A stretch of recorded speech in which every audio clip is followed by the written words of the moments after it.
Hello and good morning or good afternoon, everybody, in the American continent. I want to make a quick um, commentary or observation that has been churning and with indignantly churning in my mind, watching these debates and seeing how this war between the politicians, the polarized political field in the States has been escalating. And my last thoughts, my last viewing, my last experience watching the debate, I actually stayed in Italy awake till 5 in the morning just because I wanted to see what the difference was between Miss Harris and Pence. Oh my God, that guy creeps me out. He just makes me so angry and so frightened at the same time. And, this just makes me want to start talking about what religion does to sometimes religion will end up doing if interpreted and used a certain way to societies. But in any case, and the thing that just screams at me is that these people prepare themselves. I mean, they said that they were unprepared, but obviously they were streamlined and formatted to respond to everything that was. It's almost like they had a set of issues that were going to be brought up.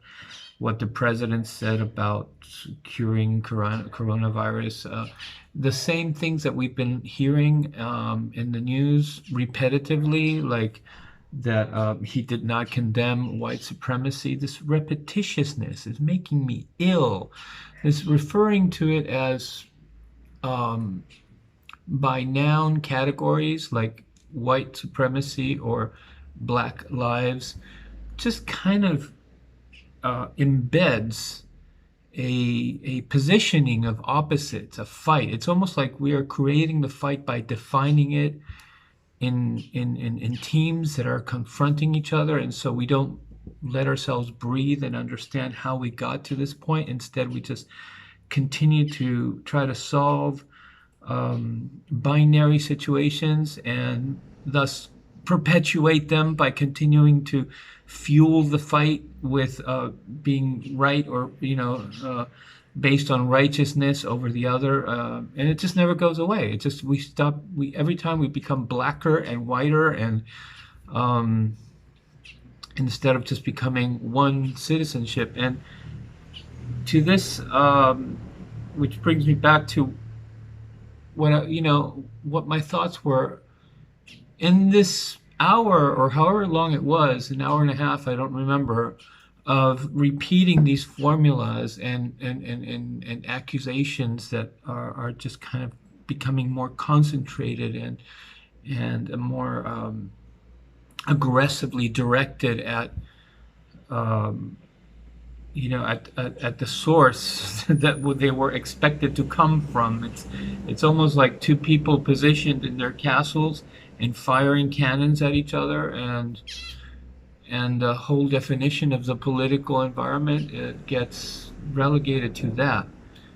While I never ever heard anybody, I mean, if you think about the purpose of government, which is to take care of the people of that nation, you would think that over in these last, since this whole thing about who are we going to elect next, are we going to reelect Trump or change government, you would have heard somebody said, what are we going to do about the unacceptable, horrible, horrendous situation of homelessness in America? Why isn't anybody mentioning that? We're so obsessed with these fights about what Trump said and this and that, and what nobody's saying. You know what I wish I would love to see? I would love to see just somebody appear on the scene, move these two polarized fixations aside, and just not care about what they say or don't say about them, and say, this is what I want to do. We want to get rid of homelessness in the country. We want to heal all drug addictions, end our problem with people who are broken down and resort to drugs, and heal the country and lift people out of drug addiction and restore their lives. We want to lower try to get the prison population as low as possible and rehabilitate as many people.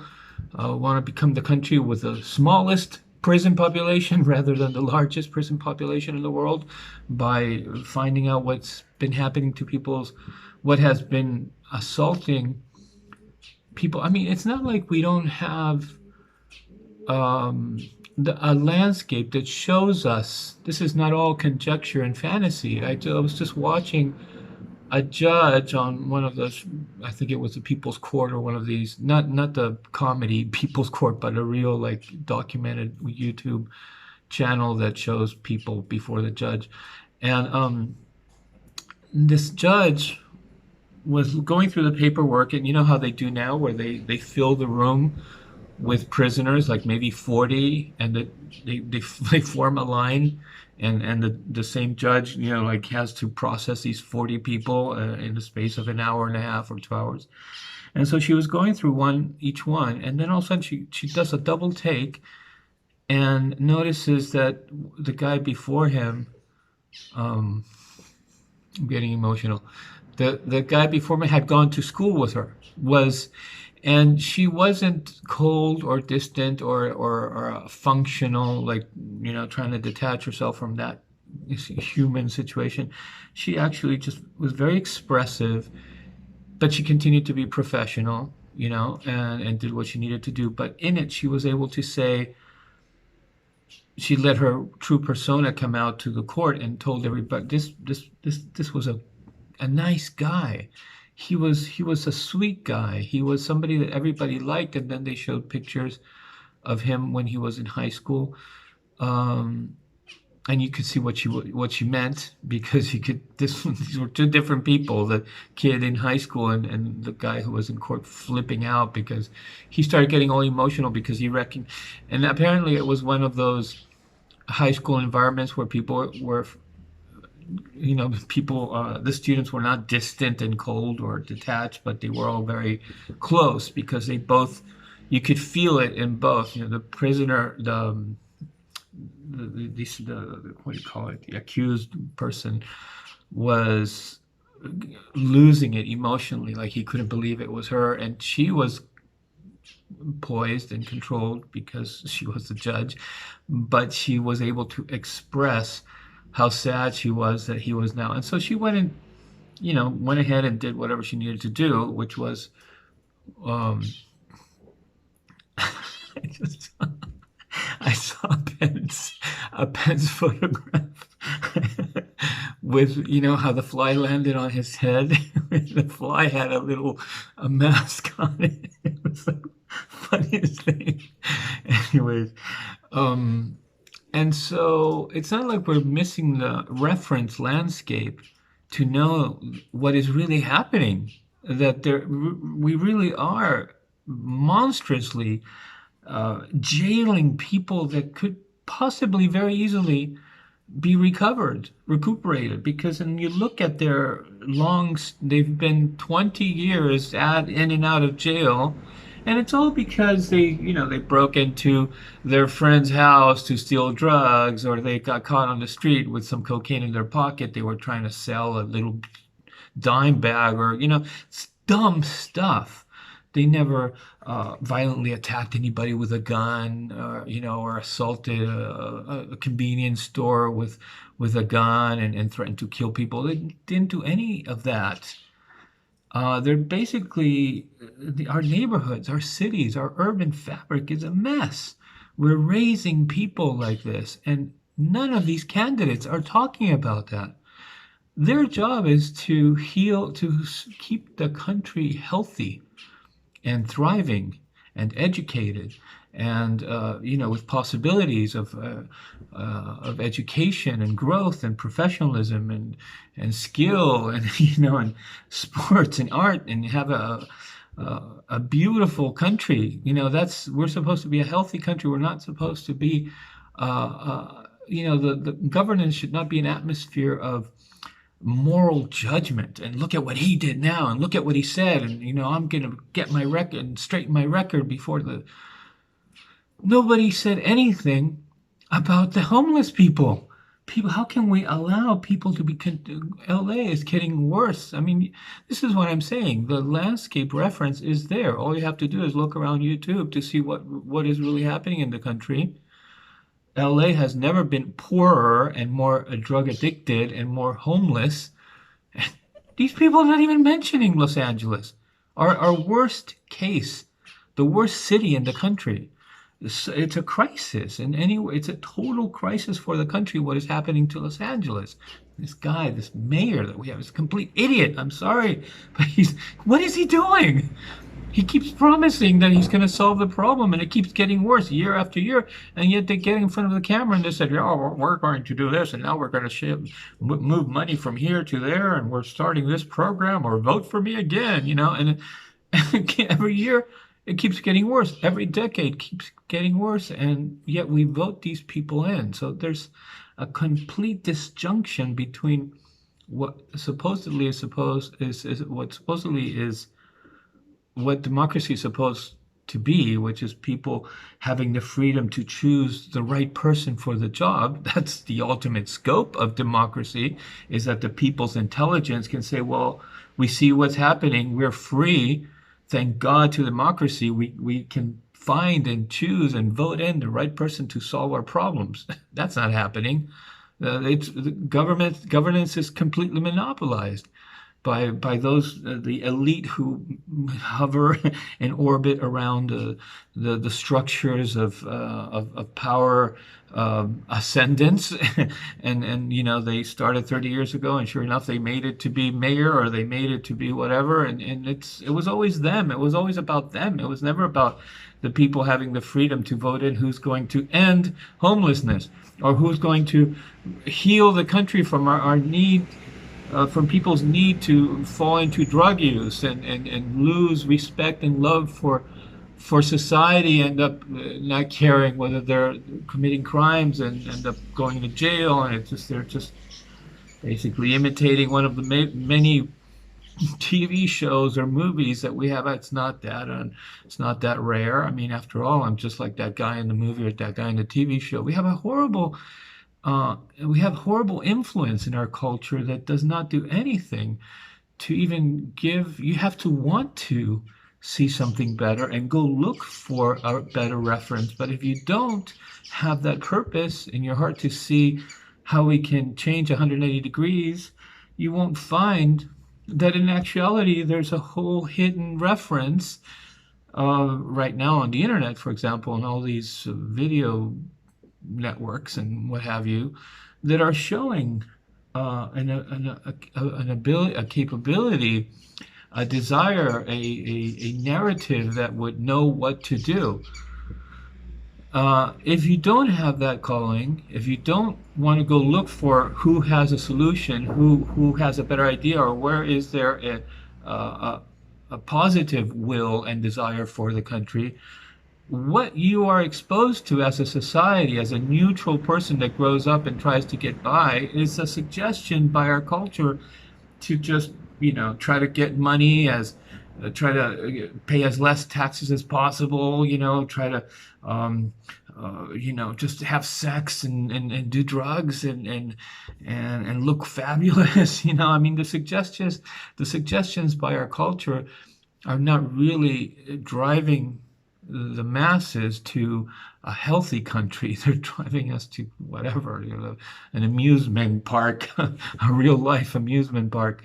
You have to want to have a cause to go investigate and see, well, no, there's people who are would see these things, would want to, and would know how to go look for, and are capable and are studied to understand sociological psychological healing in the fabric of society and sociology, and those people are there.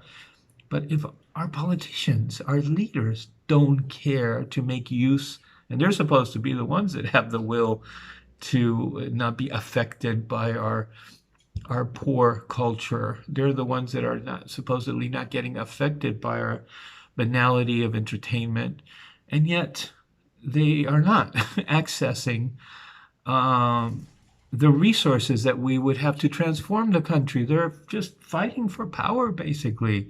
They just want to keep their stay in their areas and their echelons. Maybe maybe so many years of being immersed in it has made them nearsighted, and they can't reach any more out of that place. Who knows what the problem is? It's not what I'm trying to talk about right now, but what I'm trying to talk about is that how come none of these politicians talk about all the people who are needing to recover their lives, stop living off the streets, heal their social lives, restore some relationships in the family, go back to school, start feeling love for themselves and respect and love for others in society, so they can pull themselves out of that hole and get off it. What is, this is the thing. I'm not, there's a fight between socialism, communism, left, progressive, whatever, and capitalist, neoliberal capitalism, or what have you. And there's this absurd fight that has only to do with the labels they call each other, and then whatever they can find or construct to accuse the other of, and continue the fight on. I don't believe in communism or basically how I understand it is that left socialism, progressive, it all comes from a force in the human mind that thinks more collectively and is able to understand the problems of concentrated individualist, authoritarian, or institutionally organized. It's always been the same problem. All governments that the world has had has always produced a mass of people that were left behind and disadvantaged, no matter what system of government concentrated its leadership, whether it was the king or on the president or the prime minister or whatever it was. Our governments have always failed in that they weren't able to maintain the whole population in an average of wellness that did not produce a mass of people that were suffering and lagging behind and being dragged and died without ever getting anywhere.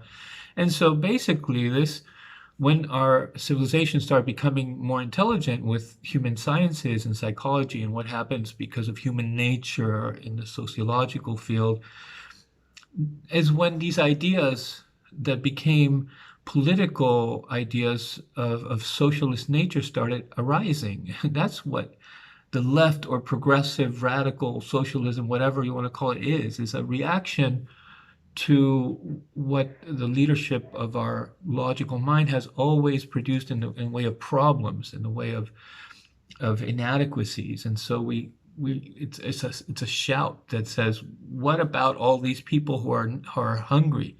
What about all these people who don't have all that money? And so arises in modern times this other capacity of political perspective. It's not a symmetrical fight between two alternatives. It is a reaction to how we have always conducted our world, trying to raise a new intellect in politics. That's what it is. So we're not talking. We don't see that. We don't see that as in the big picture of human evolution and how we're trying to produce something that is not about only benefiting those that have power, but really about using that power to distribute governance equally among the whole population. That is not being understood by humanity. We have created two teams, and so we're stuck by this duality or this binary confrontation, unrealistic, wrong, wrong fight. But what I'm getting at is that I don't have a problem with ideas of socialism. I understand that it's easier to drive energetically through mechanisms of ambition and which lead to excessive abundance, which opens a field of comfort for creativity and invention.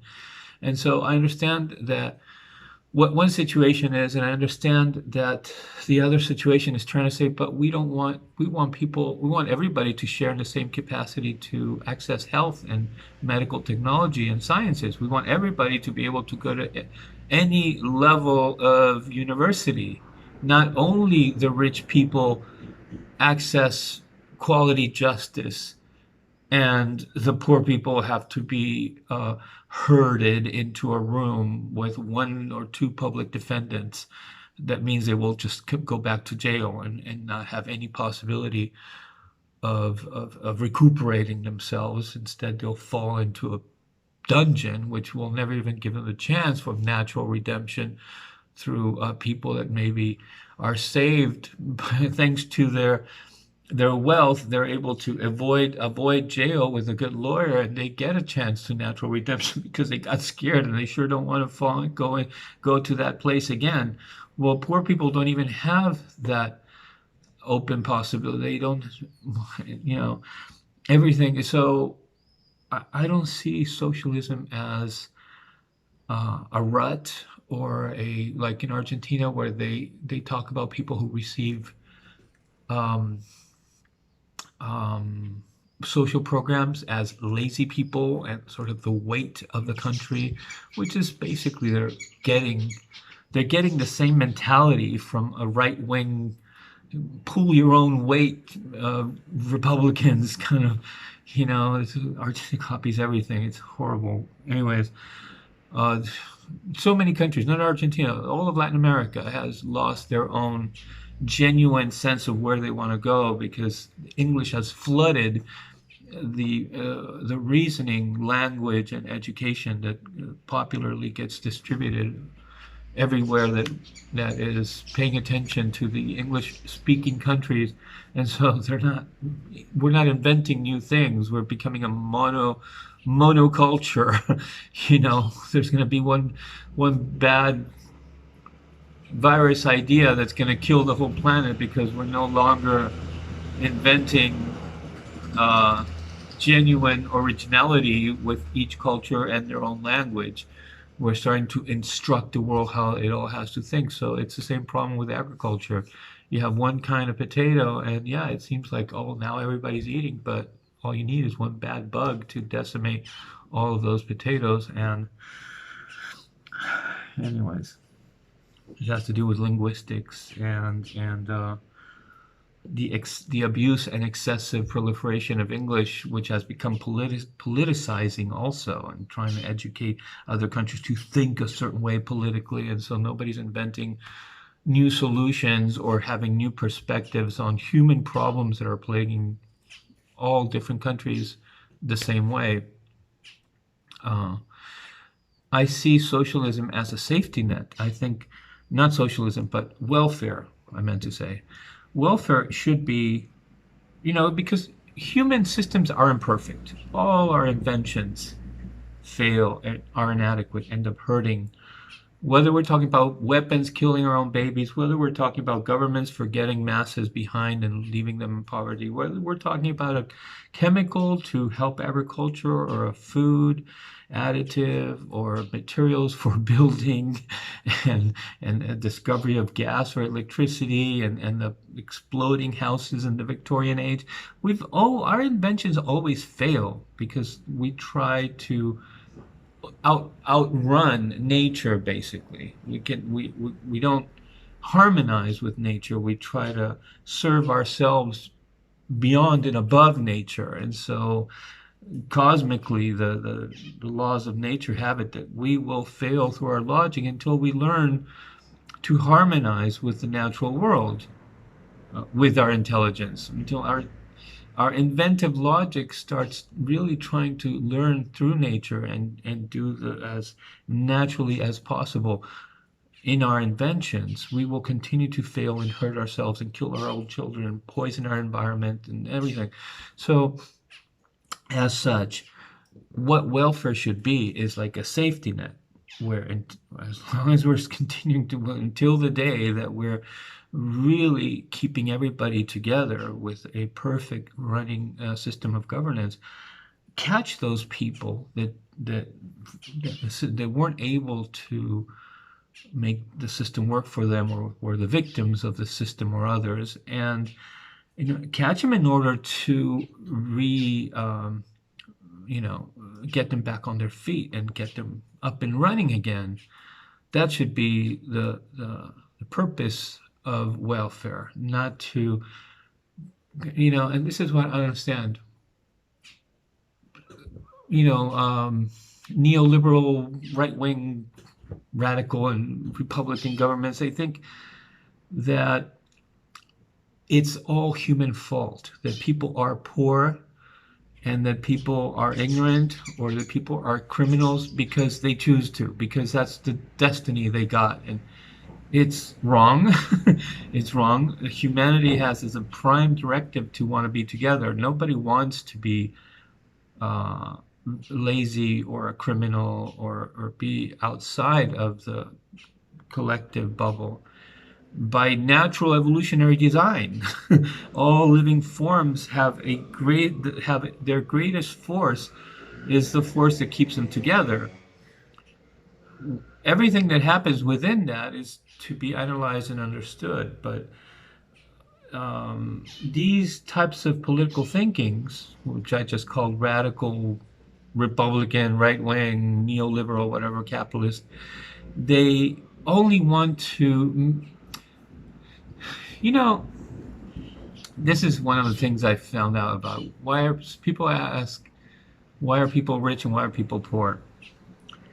We commonly think that people are rich because they virtuously earned their advancement in life, and they either were smart about administrating the mathematics, employing the mathematics of finances, or they studied and virtuously obtained their levels, their degrees, and they wisely saved money and were frugal, right? And they didn't spend, they weren't viceful and didn't waste or splurge and invested towards the future. We have all these ideas about why people rightfully achieved richness. And what I found out is that in reality, because I've been paying attention to people's humanity and their personality, who are rich, who, we do say things like, they're brutal and cold and, but that's just kind of taking the other side again, creating a binary situation and trying to create an opposite of why they're wrong and bad and evil or what have you. But it's not that. People who manage to become very wealthy learn, because we're always thinking about people first of all. That's what matters the most to any living form, their own kind, and the premise of what I said before is maintaining the human form together. People that become rich understand how to retain more of that money based on what others are like humanly. So it's almost like there's a quick lightning reasoning that says, if I do this, more people will want or will not notice, or more people will believe that, they have an ability. So some people, it looks like they're stealing, but they're not stealing. They just understand money better in the context of human nature, and so they know how others will be affected by material things or money, or what they can do with money. Typically, we understand that this, for example, in people who create a product and they know it's going to sell. Well, that's a simple example. Basically, this is what's behind uh, more elaborate models of people who have been wise about investing and running a company. Um, and so it really is unfair because people are very wealthy because of what money does to human nature. People who are very wealthy understand that where people may be lazy and not try harder, for example, about something. And so it's money is creates injustice in this sense that if whatever that person's personality or the way they think, or maybe they have a natural capacity to quickly develop that understanding, gives them an ability to have money make more money based on how they understand, how well they understand human nature, is very unfair because it really isn't about virtue. That does mean that they played the rules of the game by saving, by doing all the things that we uh, classically believe is the reason they were able to be rich, by investing wisely and what have you. Yeah, all that is true, but all that is built on the fact that to them it was it took money took priority over, a lot of people, for example, this may seem silly, but a lot of people will have, for example, a certain amount of money and will need to distribute it equally, let's say among 10 people. And because we are above all things human, and there's even very subconsciously embedded in all of us a desire to keep us together as a living form, a collective, it is typical that a person will not treat money so geometrically or so mathematically. They will tend to say, well, yeah, I got to distribute it among 10 people, but these three guys over here, they really don't know how to ask. They're not aware that I'm distributing the money. I could get away with, leaving them out of the group, or maybe they need more. They really need more than the other seven. And so this kind of organic softness is more characteristic of the human being. People who are good at distributing money will be smarter, will override that, and will say, I'm not looking at the humanity of it. I'm just going to distribute this in 10. And so it's basically similar to what I was saying before. It's an ability to handle money much more mechanically and be less subject to human impulses. And I think a lot of people might think, yeah, that pretty much reflects how rich people are: cold and cut and dry, and steamroll over situations and not care about the environment and just develop and build anyways. I think it's important to understand that it's not people that are the problem. Money, like weapons, does something to the human mind, and we don't think like this because the priority for humanity has never been establishing as the most important base for thinking, understanding how we are. We talk about how the human being is almost from the outside, but we don't own saying, because we are not good at handling money humanly, we're going to design systems that make sure that we don't fall prey to the inert, artificial forces and effects it can have upon human nature. We judge people and we separate people, we bad people and good people, but we don't understand ourselves as a species and as insofar as the world we design around us. And this is probably the first thing that humanity would need to do, is first understand how we are, so we can understand why what happens to us happens. all the problems of the world happen to humanity. All of the situations of conflict, stress, disagreement, conflict. I said conflict already. Um, and worse, are things that happen to humanity because of our nature reacting a certain way to the design of our civilization, not because of our nature, but because our nature is affected a certain way by our inventions. That is a completely different premise for humanity because it says itself it says to itself, we are not bad. We're all born good and equal. We have this amazing logic that will want to run away and depart from nature and make us hyper survive with our ideas of survival. And they leave nature or abundance or comfort, and they in their design it's a logic that's not um, it's not reflective of how nature has designed evolution has designed life. It has its own ambitions. It hyper wants to create abundance and survival and escape the predicaments of a mortal existence and a dangerous existence on this planet. And so is not really savvy in designing harmonious to nature and in oneness with nature. It just wants to run away and try to escape with excess, as if excess were to solve our human condition, our predicament. So since that is the situation, we have a condition that we need to get a grip on or attempt getting a grip on. Maybe we can never fully get a grip on it, but at least we know that's what is happening. Right now, we don't know that is what is happening. Right now, we're just kind of victims of our own failures.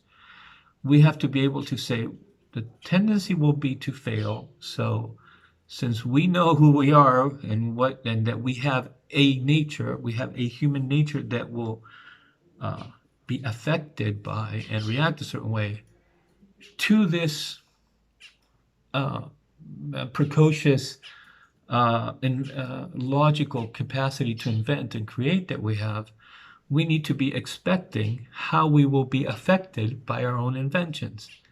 This is a completely different human scenario for mankind, for humankind. It is a place where we say, okay, we get it.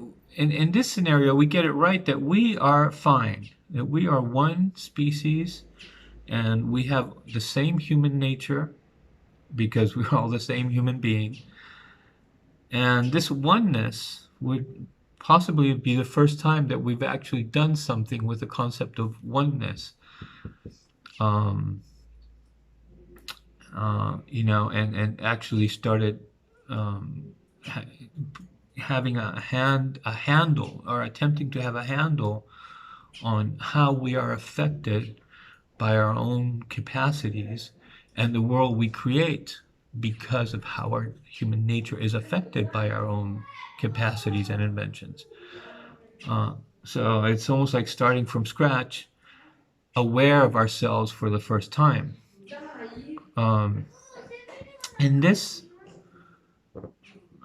premise, welfare is but a safety net that should have a segue to catching people, when before they hit rock bottom, in whatever way that would be, not just money wise, but maybe other ways in which they're about to hit rock bottom, and knowing our nature and what we need to build up a life. We're no longer babies and we can't, lay out all the steps, but we can try to compensate starting at adult, starting at teenager, starting at elder, in different manners that would be according to a different phase of their lives, and be able to get that person back on their feet. Some people, civilization, the world we created basically has a logic to it. We become educated and we become capacitated. I mean, not capacitated, translating from Spanish, skilled to do things. But it doesn't, we try to do those things. We try to incorporate, sort of isolated almost, a possibility to access education after welfare or after jail or something. But we don't really see it as a big continuous picture with no beginning and no end. We see it as throw this at them, maybe that will be a life raft or life jacket that will save them. It's all, life is a continuous flow. And this scares people because they think that then we're just giving everything to people. And we become so mean. Why is it wrong to rebuild a life? It wouldn't be so wrong if we acknowledged that we put them there, that we create imperfect, harmful civilizations that don't necessarily grab everybody. So by acknowledging ourselves and how badly disastrous our civilizations have been so far is part of one of the premises that we would have to say, well, how would we repair a life that was omitted or crushed by our own civilization? Well, these are the things that they never accessed. These are the things they never learned. These are the things that were lacking from the beginning. These are the things that they didn't understand better, and therefore somehow we can create a bridge that will land them, a year, 2 years, 3 years, 4 years, 5 years later, in a place as if those things had never happened. They had never been afflicted by those things. It's only going to be a number of people. We should, this is the thing. We think we have this understanding that we're born bad, we're born in sin, or a certain number of us are defective, or will turn bad. We're really mean to ourselves.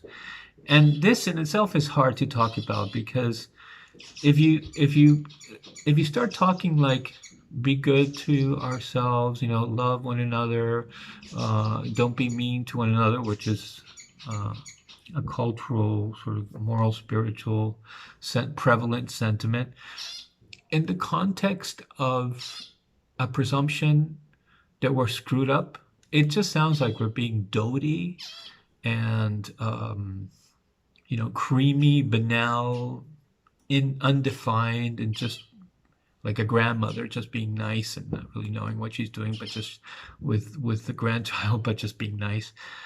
But if we do understand that we're the victims of our civilization, and that person that we're helping is not a danger of everybody becoming like them, or that everybody's going to start getting lazy and attach themselves to welfare because people don't want to be useless. Nobody wants to be useless, but people are suffering a lot. And sometimes how strongly they grab on to somebody who wants to a band-aid or some love or save them can be so intense, and it is that we think they will endlessly become dependent and lazy. But really, that's only the effect of not acknowledging how much humankind is suffering in reality, at the hands of this mechanical, inert apparatus that we call civilization. And people that are not, they manage to, obviously there's a middle area, an average, a vast mass of people that can put that suit on, dress by this civilization, and just carry on their lives. Most people adapt and feel comfortable and feel this is normal, this is a civilization. And because that is the majority and the mass of people, we think we're fine. But our standard has to really go to include everybody, and that's where it becomes difficult. That's where we're unexperienced or unexposed to the idea that we would take care of ourselves as a whole species and not a single person be left behind. We don't know how to embrace that or think of it as normal, as natural, as what evolution would want or life would want. Evolution can be debatable, how willing it is to leave a few behind with a purpose that we are far from understanding. But we have this amazing intelligence that is so ambitious and so precocious that we have no excuse and believing that we're incapable of designing a civilization that will keep everybody together. We can do better than evolution, in other words, not because we're going to design a different form of human being, but because we can assist the human being better than the natural world can. Our capability is one of assisting better than nature can, which means what nature would want, what evolution would want, to not have to sacrifice a few in order to continue evolving and making mistakes to know what direction to go on. We don't have to do that. We can just say, make sure that everybody enjoys the fruits of our immense capacity. We can do that abundantly, um, but we don't know how to go there because the narrative that explains our existence kind of mimics the failure of nature. It's, some people die of disease, and that's nature, that's evolution. And so we've made a God that kind of condemns a few people. We're challenged to be good. We're tempted to fail and fall in life. And so we kind of abide. That becomes the base of everything that we build on top of it. In reality, no, we are ignoring the higher, the what do you call it, high thinking, or the best of evolution and creation, which is it sets out to create a collective first.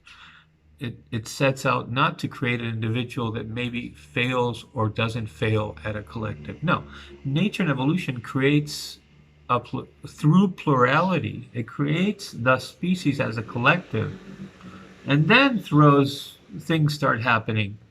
Well, we can start from there on, from there up. We don't have to go from there down. We can go from there up because obviously we have an excessive capacity, precocious of logic, capacity to understand sciences and invention, and uh, the capacity is there. We have just never lifted it above what nature. We have ideas of what would be better than nature, but they're of the same nature there's something wrong with us, so we have to make ourselves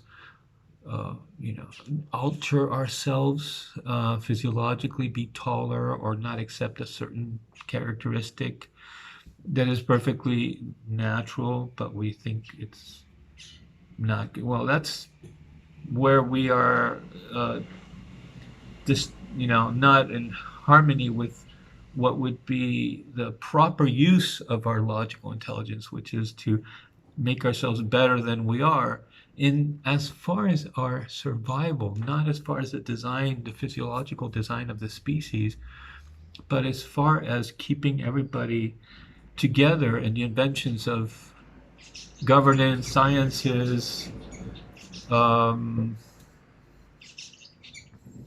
sciences and administration, everything, which is civilization. Um, so, anyways, I don't know how to connect this to how I started, but I'm just going to end it here because I have no idea how I got to where it started to where it is now. But, anyways, thanks for listening. Ciao.